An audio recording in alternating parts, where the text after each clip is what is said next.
Nome is a very interesting place. Nome is noted as Sin City. It's the village where a lot of brokenness happens. Nome is like the Wild West. We have a lot of saloons and bars, alcoholism. You know, we have physical darkness in Alaska for a large part of the winter, but there's a spiritual warfare taking place over Nome. We're fighting for life. We're fighting for physical life as well as spiritual life. Nome's about 3,500 people, but it's still rural Alaska. There's no roads connected, so you have to fly in and fly out. We have a lot of poverty. We have a lot of kids who are neglected in different ways, and some are abused. In a place like Nome, you have to be on your toes spiritually because of so much oppression and depression that's around this town. So for you to even be a Christian, you need to be on your toes, plugged in and alert. We've been asking God to change Nome from being the headquarters for Sin City to be the haven of rest and a place of righteousness. Sorry. So much so that when people come into the airspace around Nome, because everything's air traffic here, that their heart is moved by the Spirit of God, and there's this sense that they have to get right with God, that now's the time. This is the place I need to get right with Christ. I believe Nome and all of these villages here in Alaska, the hope for these villages is the church. There is really, I don't see any other hope outside of Jesus Christ.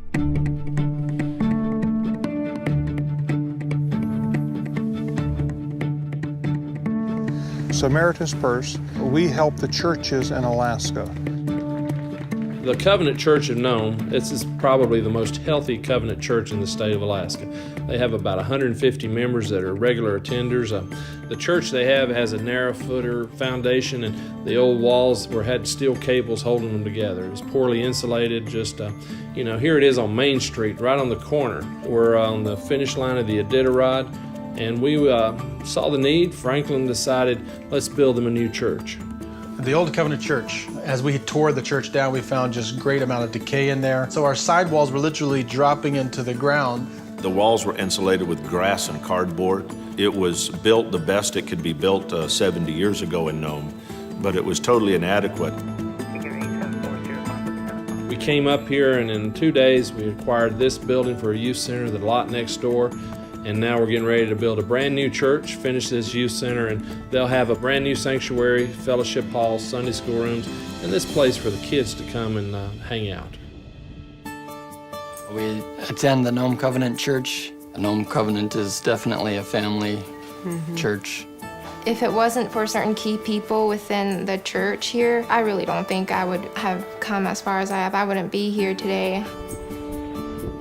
The Nome Covenant Church came into my life at a rough point in my life when I was going through a divorce. And as I went through this time, they stepped up as not just the friends that they were before, but to help me take charge of my life again. They got me coming back to church and getting my boys involved in the church. The stability that this new church is going to bring us is going to help us really steady the books and concentrate on some of the other things that the church wanted to do. The fact that it's being built is highlighting the prayer of many people for many years. The foundation of this was 10 years ago through prayer. Over 10 years ago, I began to pray for a new church, and God gave me in prayer a figure amount. I wrote it down. After 4 years of prayer, I marked through that. I said, okay, God, I guess you don't want me to do this, so I'm going to be done. When Luther came into town, he said, gentlemen, there's a budget. And he gave that number, and it then dawned upon me that is the exact amount that 10 years earlier I had asked God for.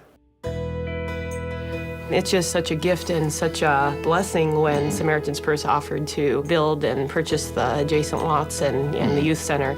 The volunteers that came, they took time out of their own lives, their work, their jobs, and I got to know a few of them, but sorry. That's fine.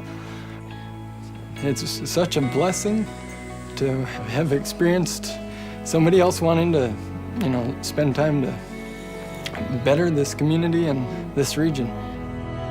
We bring volunteers that are skilled, They are plumbers, they're electricians, they're carpenters, and it's like God just orchestrates and sends the right person at the right time with the right skill level. And bringing them together, we build a beautiful building.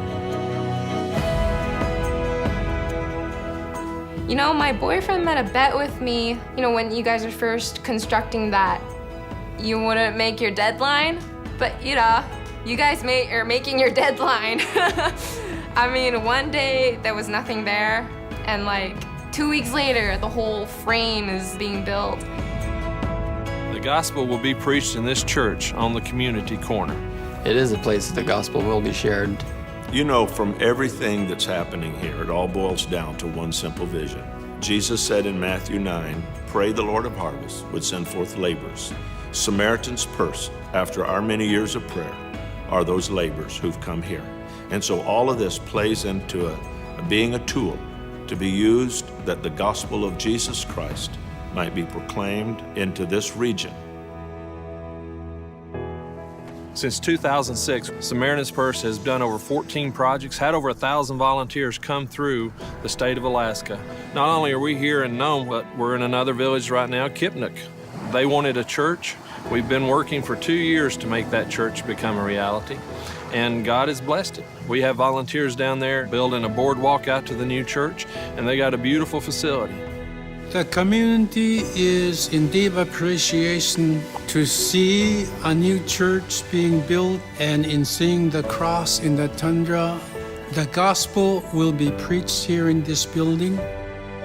Every year we're going to look for new projects. There are more churches that need to be built. There are more youth centers that need to be built. There are more Bible camps that need additions.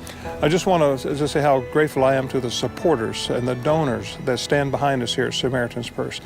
We wouldn't be able to respond if it wasn't for our supporters. And that's what this is all about. It's about bringing the gospel of Jesus Christ to Alaska.